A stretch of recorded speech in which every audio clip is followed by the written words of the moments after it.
Hadirin yang kami hormati, pengurus wilayah IPARI Provinsi Kalimantan Selatan berkomitmen penuh untuk terus mendukung, membimbing dan mengawal para duta PAI Kalimantan Selatan agar dapat berprestasi di tingkat nasional.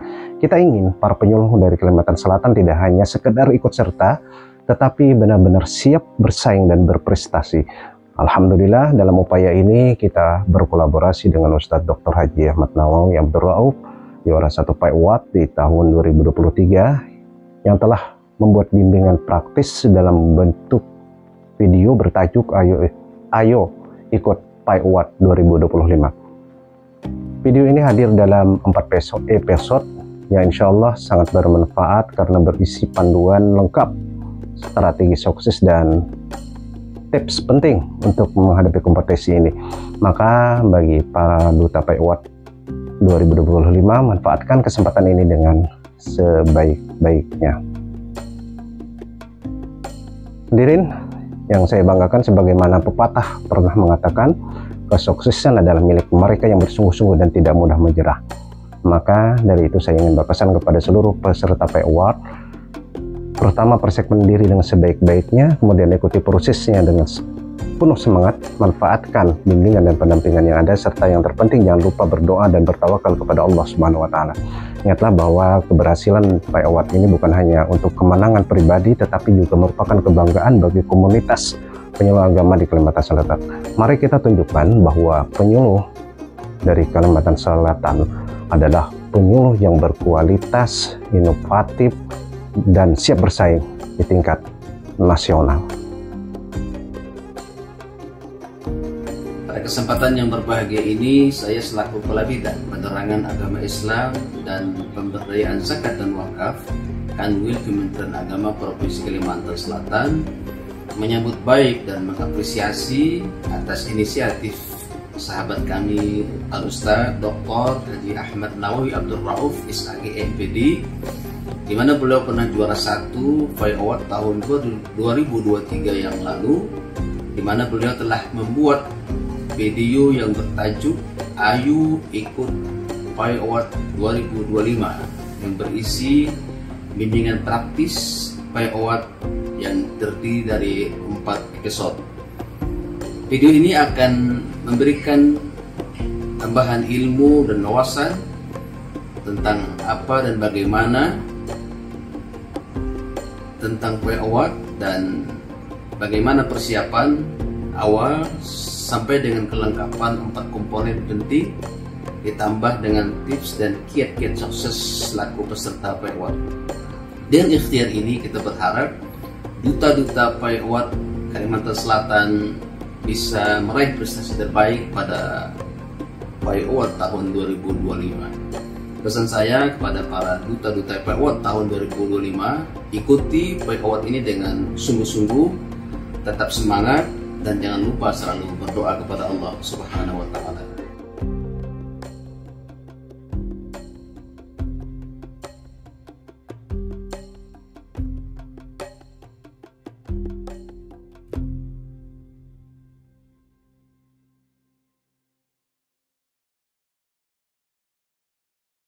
Assalamualaikum warahmatullahi wabarakatuh.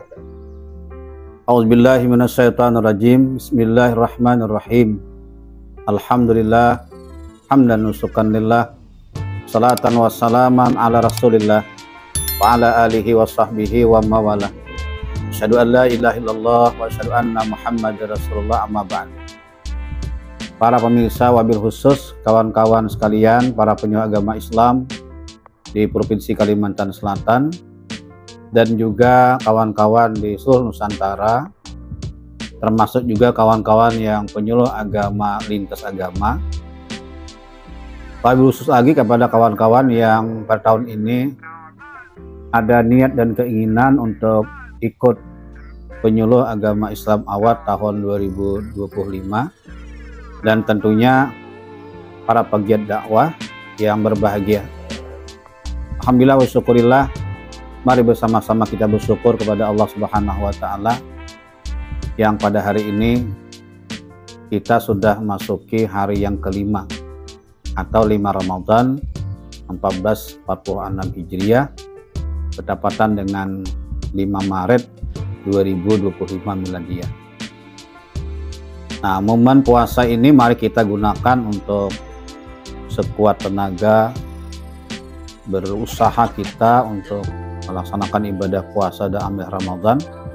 Termasuk pada pertemuan kali ini, mari kita isi ibadah Ramadan ini dengan sesuatu yang bermanfaat, bernilai ibadah.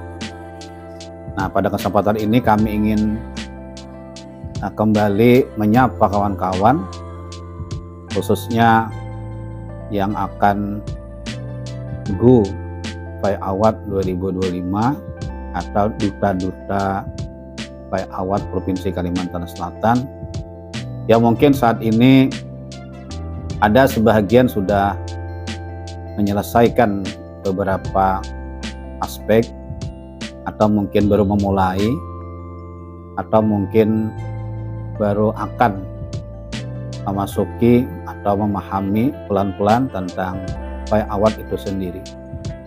Nah, pada pertemuan kita yang terdahulu, episode yang pertama, kami sudah menjelaskan sesuai dengan pengalaman dan juga beberapa literatur, yaitu kita kemarin itu berkenaan dengan apa itu Pai Awad, ya, berkenaan dengan administrasi, persyaratan, ketentuan, komponen, dan pemilihan kategori. Kemudian pada episode yang kedua, kami sudah juga menjelaskan berkenaan dengan portofolio dan karya tulis ilmiah. Namun apapun yang kami jelaskan kepada kawan-kawan sekalian, mari kita jangan berhenti untuk mencari informasi-informasi lain yang tentunya akan mendukung keikutsertaan kita dalam Pai Awad tahun 2025 ini. Nah, pada episode yang ketiga ini, kami ingin menjelaskan tentang video dan PPT, atau disebut juga dalam bahasa saya ada PowerPoint. Nah, ini juga adalah komponen penting dari dua komponen sebelumnya. Ingat, ada 4 aspek yang utama, yakni portofolio, KTI, kemudian video dan PPT. Nah, PPT ini sebenarnya adalah bahannya, tapi yang terpenting lagi nanti adalah presentasi. Nah, insya Allah untuk presentasi dan uji publik nanti kita akan masuk pada episode yang ke-6, ya, mohon adalah episode yang ke-4. Nah, mudah-mudahan dengan apa pertemuan kita yang sebelumnya dan pada saat ini dan episode yang ke-4 nanti, itu akan menambah wawasan, menjadi inspirasi kawan-kawan untuk meneruskan langkah-langkah mengikuti Pai Awad sampai nanti kita masuk pada posisi puncak, ya, nominator. Dan saya berharap, dan kita semua berharap, tahun ini muncul lagi jawara-jawara dari kategori-kategori yang diperlombakan tahun ini. Tahun ini kan 9, tahun 2023 7 kategori, tahun 2024 8 kategori, dan tahun ini tahun 2005 ada 9 kategori. Baik kawan-kawan, kita langsung pada episode yang ketiga ini kita akan membahas tentang video pemilihan Nyula Agama Islam Pai Awad tahun 2025 tentang penilaian komponen video. Apa itu video? Nah, pada buku yang kemarin juga saya tampilkan, yakni Dinamika Juara 1 Pai Awad tahun 2023, pada halaman 27 dan seterusnya, itu dijelaskan bahwa video dalam pemilihan Penyuluh Agama Islam Pai Awad ini adalah bagian penting dari komponen penilaian selain portofolio, tulis ilmiah, kemudian PPT atau presentasi Pai Awad. Nah, video ini yang ditampilkan menggambarkan program bimbingan penyuluhan agama Islam sesuai dengan kategori yang Bapak Ibu pilih. Sederhananya begini, Bapak Ibu kan sudah bikin portofolio atau yang sering saya sebut dengan my profile. Nah, kemudian Bapak Ibu juga membuat KTI. Nah, KTI ini adalah rumahnya yang akan menjelaskan tentang apa saja yang berkenaan dengan kategori yang Ibu pilih, tapi dalam bentuk karya tulis ilmiah. Nah, nanti ini akan Bapak Ibu gambarkan. Kalau menggambarkan dalam bentuk audiovisual, misalnya video, tapi juga nanti Ibu akan membuat PPT atau PowerPoint yang itu akan Bapak Ibu sampaikan dalam bentuk presentasi. Nah, sekarang video yang akan kita lakukan di sini adalah kita menggambarkan tentang kegiatan kita dalam bentuk audiovisual. Waktunya tidak lama Bapak Ibu sekalian. Kalau peraturan tidak berubah, kita hanya diberi waktu 4 menit menggambarkan isi kegiatan bimbingan penyuluhan sesuai dengan kategori kita, sesuai dengan karya tulis ilmiah kita. Itu cuma 4 menit. Nah, oleh karena itu mari kita betul-betul membuat video ini dengan 3 hal yang penting: alamiah, kemudian ilmiah, dan juga ilahiyah. Insya Allah dengan kesungguhan kita semua, video ini akan menghasilkan audiovisual yang bisa mewakili Bapak Ibu, bahwa Bapak Ibu memiliki kelubinaan, kategorinya ini dan sebagainya. Nah, ini akan menggambarkan secara umum, dan itu nanti akan menjadikan bahasa kita nih bahwa itulah kegiatan yang kita laksanakan sebagaimana yang kita lakukan selama ini. Baik, yang pertama dulu adalah bahwa kita harus paham tentang komponen penilaian. Jadi penilaian di video itu yang pertama adalah penilaian visualnya. Nah, jadi visual. Nah, visual ini harus disesuaikan dengan tema, dengan kategori yang Bapak Ibu pilih. Ini harus sinkron, harus berhubungan. Ya. Jadi video harus memiliki visual yang selaras dengan kategori yang Bapak Ibu pilih. Dan harus relevan dan mendukung pesan yang ingin Bapak Ibu sampaikan. Apa yang ingin Bapak Ibu sampaikan dalam pemilihan kategori itu? Ya. Nah, itu yang harus yang terselip di dalam tayangan itu ada pesan sesuai dengan kategori yang Bapak Ibu pilih. Kemudian kita juga harus memunculkan kualitas gambar. Jadi video harus memiliki kualitas gambar yang baik dengan resolusi yang jelas dan pencahayaan yang memadai. Jadi harus bagus, baik dalam kualitas gambar. Kemudian juga komposisi dan framing, yakni penggunaan komposisi dan framing yang tepat akan membuat video lebih menarik dan mudah dipahami.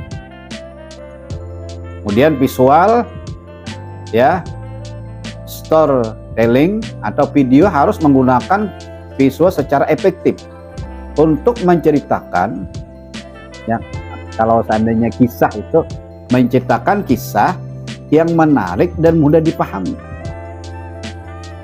Kemudian lagi adalah variasi visual, yakni penggunaan variasi visual seperti zoom, ya, panning dan close up akan membuat video lebih dinamis. Kemudian visual effect atau transisi, penggunaan efek visual dan transisi harus dilakukan secara bijak dan tidak berlebihan, serta mendukung alur cerita. Dan yang terakhir dari visual ini adalah estetika visual. Tampilannya menarik dan profesional. Nah, berikutnya adalah kesesuaian substansi dengan tema. Misalnya apa? Relevan dengan konten. Jadi video itu harus relevan dengan kategori yang Bapak Ibu pilih. Pesan yang disampaikan harus sesuai dengan nilai-nilai Islam, etika, ya terutama kita pada kegiatan bimbingan penyuluhan yang kita geluti hubungan dengan kategori yang kita pilih. Kemudian lagi adalah kedalaman materi. Video harus membahas materi dengan kedalaman yang cukup. Jadi memberikan informasi yang bermanfaat, inspiratif, dan juga tepat. Kan kita diberi waktu itu cuma 4 menit. Berikut lagi akurasi informasi. Semua informasi yang disajikan dalam video harus akurat. dan dapat dipertanggungjawabkan. Nah, inilah yang saya bilang tadi, bahwa kita bikin sealamiah mungkin, tapi juga ilmiah. Karena kita menggunakan langkah-langkah, alat, sehingga bisa menghasilkan video yang isinya tuh akurat dan bisa kita pertanggungjawabkan. Jadi artinya kalau ada sumber-sumber lain atau objek-objek yang komplain dengan kita bisa menjelaskan antara kategori yang kita pilih dengan objek subjek yang kita lakukan, itu sangat relevan sehingga akurat dan bisa dipertanggungjawabkan. Nah, kemudian lagi adalah kejelasan pesan. Jadi pesan yang ingin disampaikan harus jelas dan mudah dipahami oleh penonton. Siapa penonton di sini? Ya tentu penonton itu siapa yang menonton video kita, satu. Yang kedua adalah orang-orang yang sama para pegiat dakwah, atau bisa juga sesama peserta, atau yang lebih dominan lagi nanti adalah kita akan memperlihatkan video ini di depan dewan juri. Dan tentunya dewan juri mereka punya kapasitas dan kepakaran masing-masing. Nah, jadi kita bikin ini video ini dengan sebaik mungkin. Berikut lagi yang tidak boleh kita lewatkan adalah bahasa dan gaya bahasa. Jadi nanti kalau kawan bikin video, ini bisa diperhatikan bahasa dan gaya bahasa. Mohon maaf, misalnya kita ini kan orang Banjar, logatnya atau dialeknya ya harus kita aksennya atau gayanya itu harus berusaha kita melatih dengan bahasa-bahasa formal Nusantara, ya bahasa Indonesia lah. Ya, oleh karena itu yang mungkin di antara kita merasa bahasa logat-logat dialeknya Banjar masih mentok atau mungkin sangat kental dengan kebanjaran, ya dari sekarang latih lah, ya simulasi, sering bicara. Ya memang kelihatannya agak lucu-lucu lah, tapi kan kita ini ingin memberikan tampilan yang terbaik. Insya Allah itu bisa kita lewati. Jadi bahasa dan gaya bahasa juga supaya diperhatikan. Nah, bahasa gaya bahasa ini yang pertama adalah kejelasan ucapan. Jadi memiliki kualitas suara yang baik dengan ucapan yang jelas dan mudah dipahami. Kemudian tata bahasa, yakni penggunaan tata bahasa yang benar sesuai dengan kaidah bahasa Indonesia. Kemudian gaya bahasa. Gaya bahasa digunakan adalah harus sesuai dengan target penonton dan kategori yang kita pilih.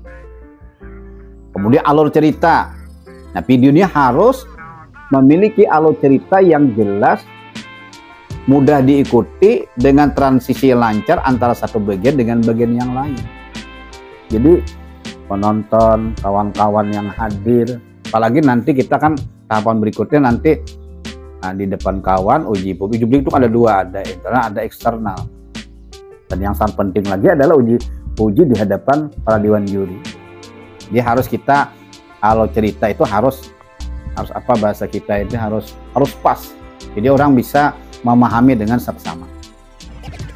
Berikutnya adalah originalitas dan autentitas, ya. Pertama adalah video ini karya asli. Ya. Harus karya asli. Bagaimana caranya? Maka sejak awal bikinlah video itu yang benar, yang baik, yang kita alami, yang kita rasakan. Sehingga kita perasaan kita hadir di sana. Dan itu sangat terlihat nanti. Saat ditayangkan itu sangat terlihat. Apakah video ini dibuat dengan cara apa, bagaimana, nah itu akan terlihat nanti. Dan saya yakin Dewan Juri akan jeli melihat video yang ditayangkan. Oleh karena itu maka harus asli, ya. Jadi bukan plagiat atau bukan karya orang lain. Kemudian keaslian ide, keaslian daya ide kreativitas. Nah, yang diangkat dalam video ini harus orisinal dan mencerminkan pemikiran, pengalaman penyuluh.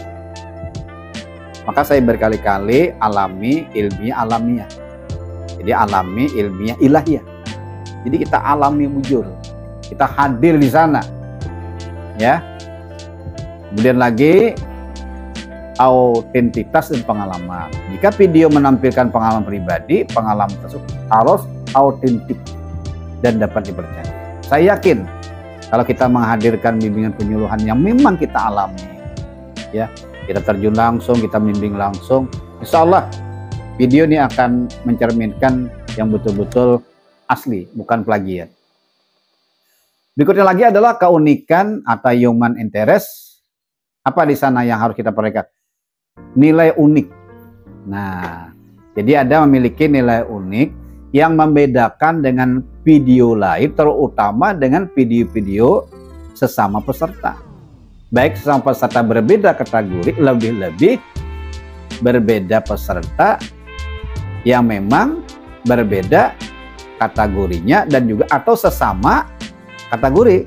Kan nanti ke pusat itu masing-masing kategori kan mereka bersaing 10 nominator di seluruh provinsi.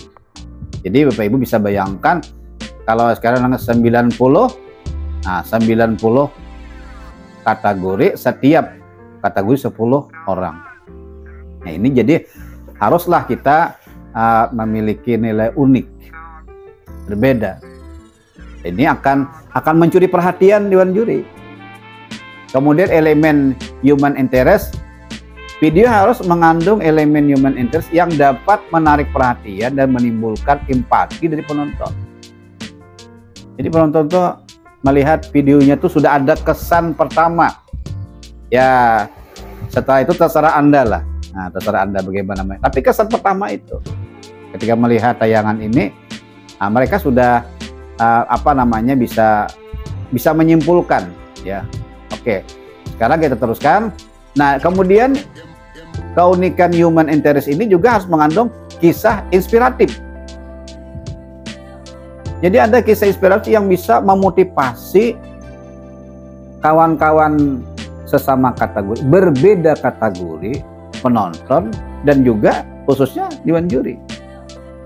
Jadi ada yang istilahnya inspirasi lah bagi kita semua. Nah, kemudian ketepatan durasi video, durasi yang tepat, ya, kemudian pancingan yang tepat, kemudian pengembalian angel, ya, momen pencahayaan dan kreativitas, ya. Nah, dari keseluruhan yang kami sampaikan ini, mungkin di antara kita ada yang memang tidak paham sama sekali mungkin masalah video, atau paham separuh, atau paham seluruhnya. Nah, ini tergantung pemahaman kita masing-masing, ya. Jadi banyak cara kita untuk memunculkan apa yang diminta oleh komponen kriteria penilaian tadi. Maka saya bilang berkali-kali kepada kita semua, kita jangan malu untuk belajar, ya. Saya misalnya ya banyak tidak paham masalah video misalnya. Nah, saya akan bertanya kepada orang-orang yang memang ahli di bidangnya. Tapi ingat konsepnya, langkah-langkahnya, itu tetap kita yang mengemukakan, kita menggambarkan. Jadi kita cerita bagaimana ini ya. Lalu partner kawan kita, ya mungkin tim-tim kecil lah bisa membantu kita. Tapi kalau kawan-kawan punya keahlian yang memang mumpuni di bidang IT khusus video ini, nah itu berarti lebih mudah lagi. Tinggal nanti menyesuaikan dengan apa kisi-kisi atau komponen penilaian yang diminta oleh dewan juri. Dalam ini ada format penilaian. Nah, baik kawan-kawan sekalian, nah kemudian ada lagi yang terpenting dari video ini adalah penilaian komponen aspek substantif. Apa itu? Pertama adalah, nah ini, saya kira ini cukup menarik. Apa? Program baru, atau bahasa lain pengembangan program. Jadi pian-pian kawan-kawan harus memunculkan ada program baru. Ya, bahasa ilmiah temuan. Ya, harus dimunculkan. Ya, bahasa nilai jual, bahasa nilai jual atau produk yang akan Bapak Ibu jual, yang akan Bapak Ibu pasarkan. Jadi harus ada program baru, pengembangan baru. Misalnya nih, kejelasan program apa yang akan disampaikan di sana. kemudian inovasi dan kreativitas, kemudian kesesuaian dengan kebutuhan masyarakat. Nah, jadi apa yang kita tampilkan, baik secara alamiah, ilmiah, dan ilahiyah tadi, itu memang sesuai dengan hajat hidup masyarakat. Terutama mungkin kalau kita perkecil, kelompok binaan pian, kelompok binaan Bapak Ibu, kemudian masyarakat luas, begitu seterusnya.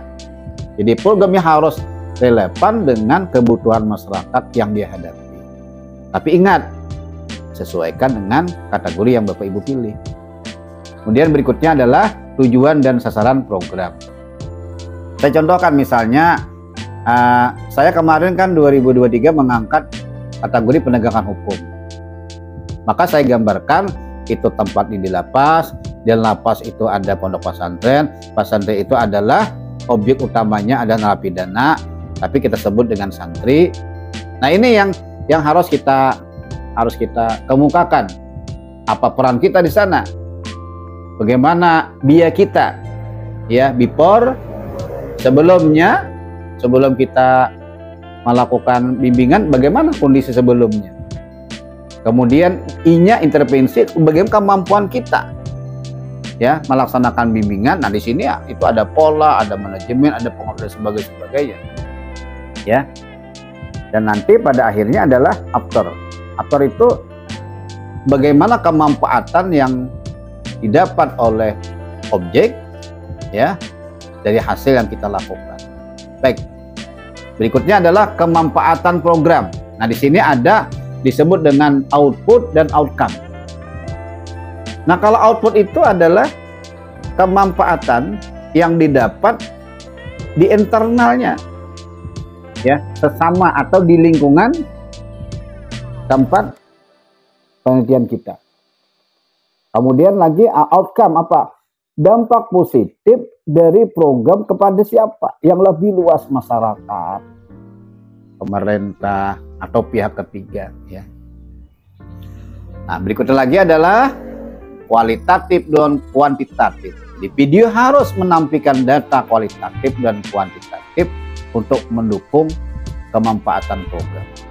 Baik data kualitatif, kuantitatif, kita memilih salah satu metode penelitian dalam KTI atau salah satunya, tapi harus ditampilkan. Ya.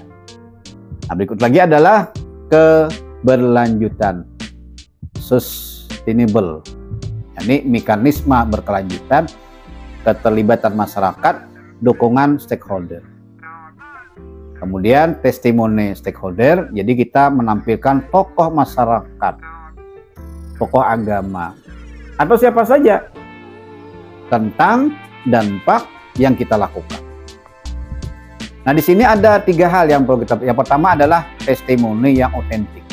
Dia harus menampilkan testimoni yang otentik dari stakeholder, tokoh masyarakat, dan tokoh binaan yang berdampak secara positif oleh program. Kemudian, kejelasan dampak. Testimoni harus menjelaskan dengan jelas dampak positif program terhadap mereka. Siapa mereka ini? Ya, konsumen, penonton, atau masyarakat yang kita bina. Kemudian, representasi yang beragam. Jadi video harus menampilkan testimoni dari berbagai stakeholder, dari kelompok binaan yang beragam. Itulah bagus lagi.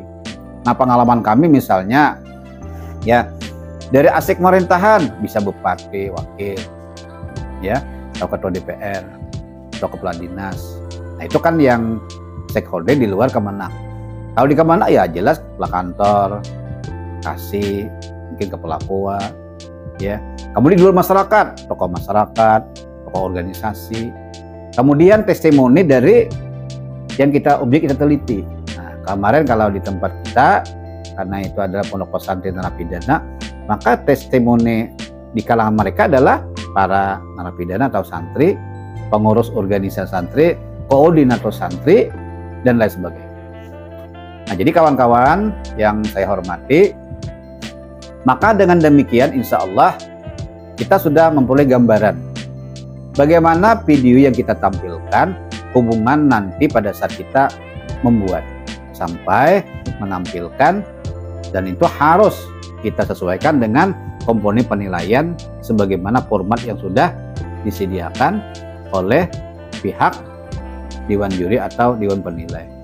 Nah, mudah-mudahan dengan gambaran ini maka kawan-kawan akan mendapatkan penjelasan atau mendapat gambaran yang insya Allah akan memberikan manfaat sehingga mudah mengikuti PAWAT ini dengan baik dan benar.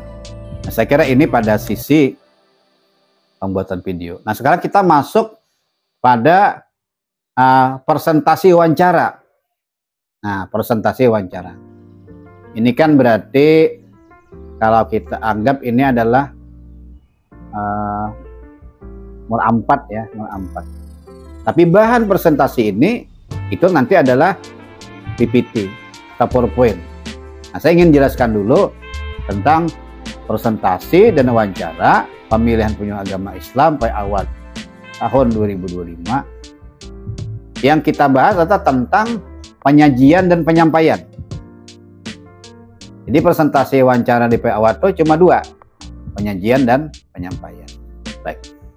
Yang pertama adalah penyajian. Nah, penyajian ini artinya sistematis. Jadi kita menyajikan itu secara sistematis sekali.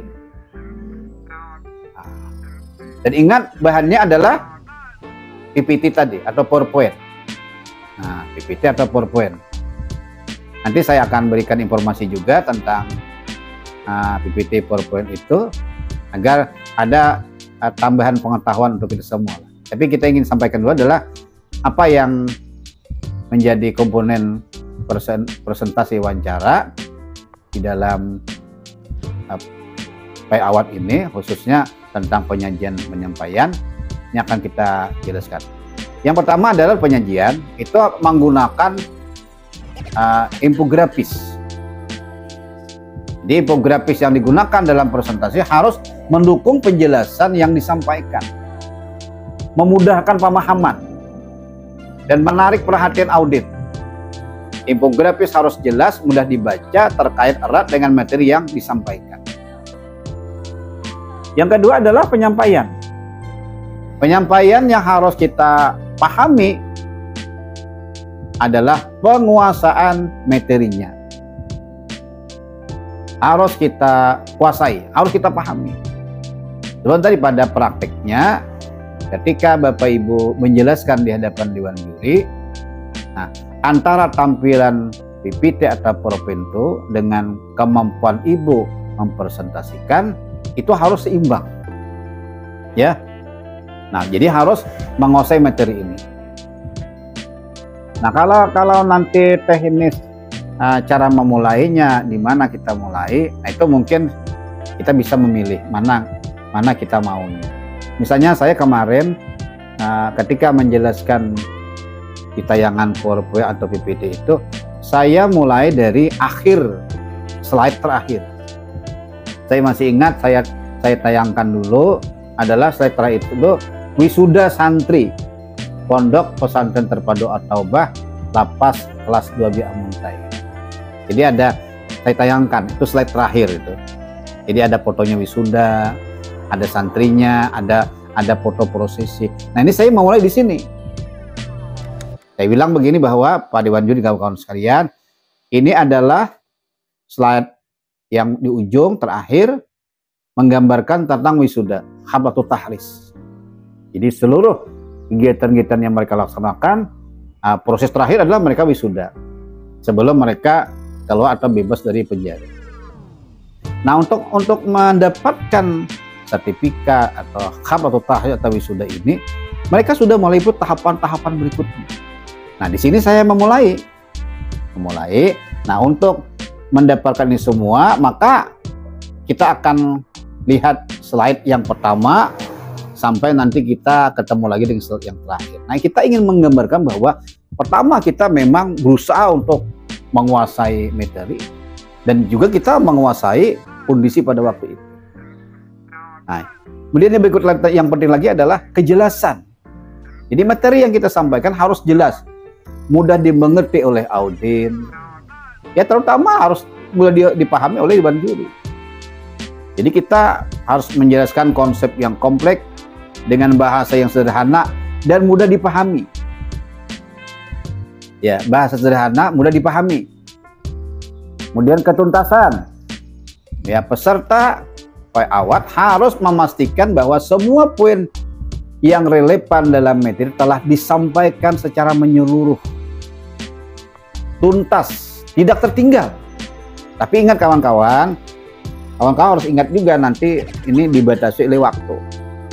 Ya, waktu dibatasi oleh dewan juri. Jadi pandai-pandai kita lah. Makanya sebelumnya kita harus berkali-kali simulasi, coba ini. Ya, bahasa kita ini harus ciptakan pertanyaan dan tantangan. Kalau terjadi begini saya mengatasinya. Harus kita coba. Kemudian ke tepat waktu. Karena waktu kita diatur, sudah di format, maka materi yang disampaikan dengan waktu yang ditentukan tidak terlalu cepat, tidak terlalu lambat, dan tetap menjaga agar audien dapat mengikuti dengan baik. Ya, audien itu termasuk yang lebih penting adalah dewan juri yang akan menilai kita. Kemudian penampilan, penampilan? Pakaian, kesopanan, dan keramahan. Jadi kalau pakaian yang pada saat saya ikut kemarin, ya pakaian ciri khas Kalimantan Selatan lah, sasirangan. Saya masih ingat warna merah, ada garis-garis putih sedikit. Saya masih ingat itu.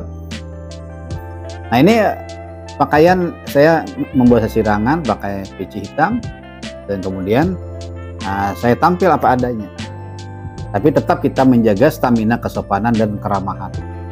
Termasuk ketika kita nanti menyimak apa pertanyaan dewan juri, dan pada saat kita memberikan jawaban, apa kata-kata yang harus kita lakukan lebih awal.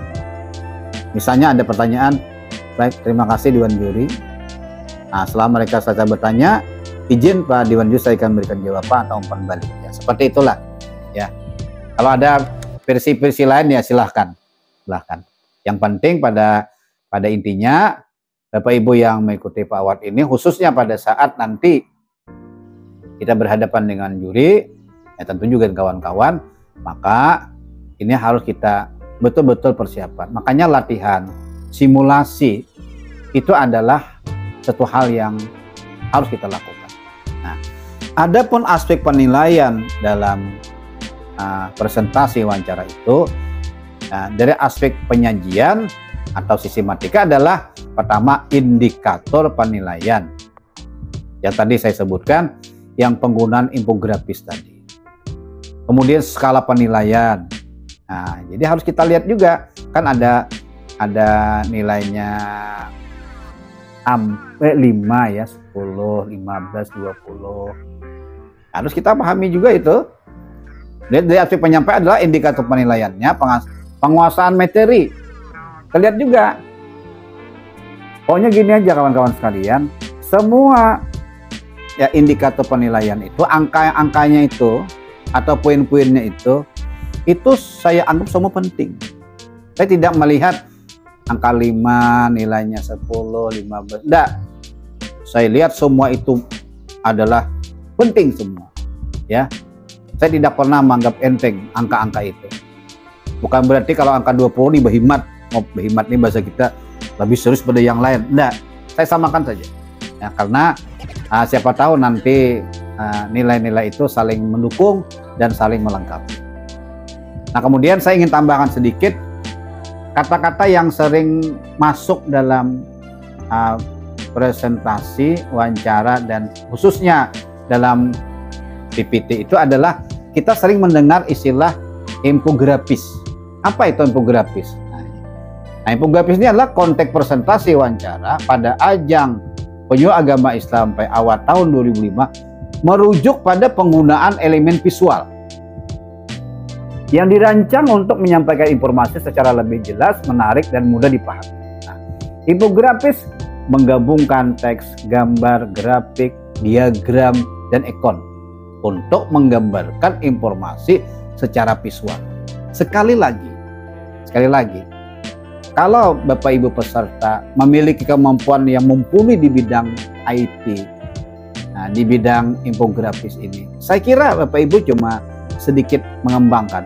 Tapi saran saya bagi kawan-kawan yang mungkin kurang paham di bidang ini, maka kita harus secara legowo kita belajar dengan orang-orang yang memang pakar di bidang. Tapi ingat, desainnya, pemikirannya, dan pola potapahannya tetap Bapak Ibu yang harus memiliki. Agar pada saat tampil, Bapak Ibu betul-betul menguasai. Ya.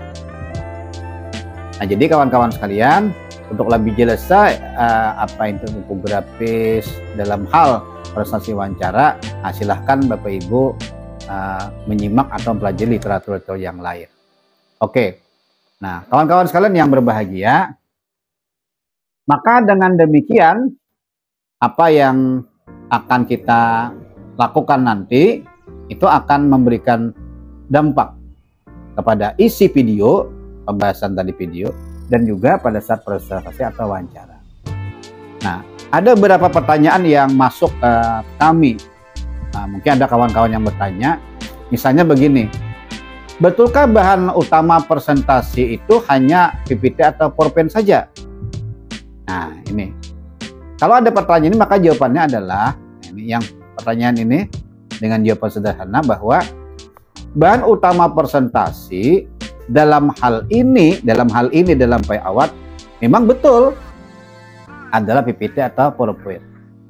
Tetapi ada juga bahan lain yang harus kita masukkan untuk mendukung ini. Banyak. Ya, misalnya ya, bisa saja kita nanti menampilkan konten yang relevan di dalam PPT tersebut, atau mungkin struktur atau poin-poin utama, poin-poin penting, atau visualisasi ya dalam bentuk gambar, grafik, diagram dan sebagainya. Nah, jadi presentasi yang Bapak Ibu lakukan itu semakin lengkap ya. Nah, silahkanlah dikembangkan demikian rupa. Ada juga pertanyaan, PPT atau PowerPoint apakah betul hanya sebagai alat untuk membantu penampilan saja? Nah, betul, tetapi yang lain juga bisa mendukung. Tapi ingat, itu kan tergantung durasi waktu yang kita berikan. Ya memang diperbolehkan ya. Waktu saya ikut PayAward tahun 2003 itu, ada kawan-kawan yang memang menggunakan alat peraga, papan tulis misalnya, ya, kemudian flipchart misalnya, atau audio visual dan sebagainya. Diperbolehkan. Tapi ingat, ya, semakin banyak Anda menampilkan, maka harus efektif dan jangan sampai pengaturan waktu tampil itu juga nanti terkuras hanya di sana. Ya. Oke kawan-kawan sekalian yang berbahagia, nah mudah-mudahan dengan penjelasan episode yang ketiga pada hari ini, khusus kita membahas tentang video, kemudian presentasi wawancara yang nanti bahan bakunya adalah PPT PowerPoint, yang tadi lebih banyak menyinggung tentang infografis atau juga elemen-elemen yang lain. Semoga ini memberikan gambaran sedikit kepada kawan-kawan sehingga nanti tidak terlalu banyak bingungnya lah, ada sedikit gambaran. Dan mari sama-sama tetap kita belajar. Saya punya prinsip 3, setiap orang adalah guru, ya. Kemudian setiap tempat adalah kelas, setiap peristiwa adalah pelajaran. Mari kita sama-sama belajar. Kebetulan saja saya mungkin lebih awal ikut PayAward tahun 2023, dan diberikan Allah kesempatan amanah untuk ikut serta nominator nasional, dan kebetulan kita juara 1 dengan kategori penegakan hukum. Inilah tujuan kami, ingin berbagi pengalaman. Mudah-mudahan dengan pengalaman ini menjadi inspirasi, sekaligus juga memotivasi, mendorong, membangkitkan semangat kawan-kawan. Jadi kalau sudah masuk ikut, jangan berhenti. Ya, ada bahasa kita adalah haram menyerah, wajah sampai ke putih. Tetap kita semangat dan ingat bahwa hasil tidak pernah menyalahi, mengkhianati proses. Demikian, wallahu a'lam bishawab. Wallahul muwaffiq ila aqwamit thoriq. Assalamualaikum warahmatullahi wabarakatuh. Ipari, jaya, jaya, jaya, jaya. Assalamualaikum warahmatullahi wabarakatuh.